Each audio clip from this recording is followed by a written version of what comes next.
कुछ लोग परंपरा, सुविधा या कुंडली के अनुसार अलग अलग व्रत रखते हैं, लेकिन नवरात्रि आते ही हर किसी के मन में इच्छा होती है माँ के लिए व्रत करने की।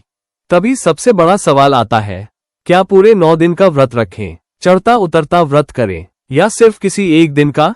तो आइए इस भ्रम को दूर करते हैं और सबसे पहले समझते हैं नवरात्रि व्रत का असली महत्व। दरअसल व्रत का मतलब होता है संकल्प। ये सिर्फ भोजन छोड़ना नहीं, बल्कि मन, इंद्रियों और विचारों पर नियंत्रण रखना है। इसीलिए व्रत को आत्मशुद्धि का सबसे शक्तिशाली साधन माना गया है। व्रत से मन शांत होता है, भक्ति गहरी होती है और इंसान भगवान के और करीब पहुंचता है। नवरात्रि में व्रत 3 प्रकार से रखे जाते हैं। पहला, पूरे 9 दिनों का व्रत।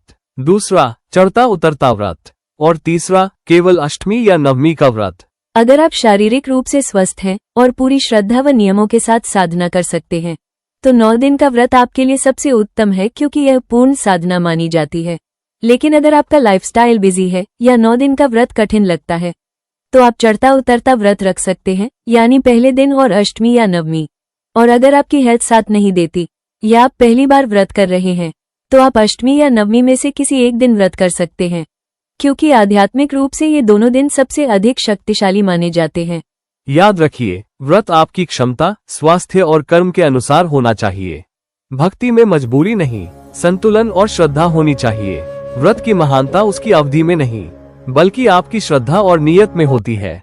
सुविधानुसार आप कोई भी व्रत रखें, लेकिन उसके नियमों का पालन जरूर करें। इन 9 दिनों में माता दुर्गा की पूजा करें और यदि संभव हो तो व्रत वाले दिन दुर्गा सप्तशती का पाठ अवश्य करें। सात्विक भोजन करें और अपने मन व विचारों को शुद्ध रखें। तामसिक भोजन, क्रोध, झूठ और नकारात्मक सोच से दूर रहें, क्योंकि व्रत सिर्फ शरीर का नहीं, बल्कि मन का भी होता है।